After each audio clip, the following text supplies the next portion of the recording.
আচ্ছা, মুসলমানরা কিভাবে ইসলামকে ব্যক্তিগত বিষয় মনে করতে পারে? এরা কি জানে না আল্লাহ রসুল একজন রাষ্ট্রনায়ক ছিলেন, সেনাপতি ছিলেন, বিচারক ছিলেন?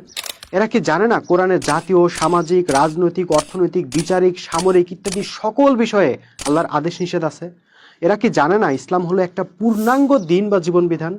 এরা কি জানে না কোনো জাতি আল্লাহকে ব্যক্তিগত জীবনের ইলাহ মানলে আর জাতীয় জীবনের ইলাহ অন্য কাউকে মানলে সেই জাতিকে আর মুসলিম বলা যায় না? আমি বুঝি না তারা কিভাবে ইসলামের ইতিহাসকে সূর্যের মতো সত্যকে অস্বীকার করে।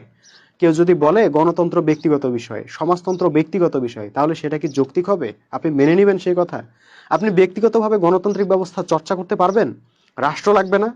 একইভাবে ইসলামও গণতন্ত্র সমাজতন্ত্রের মতোই একটা স্বতন্ত্র জীবন বিধান।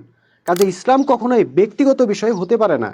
ইসলামকে মানতে হলে সমষ্টিগত জীবনেই মানতে হবে, জাতীয় জীবনে প্রতিষ্ঠা করতে হবে। সেজন্য আল্লাহ পবিত্র কোরআনে দিন কায়েমের কথা বলেছেন।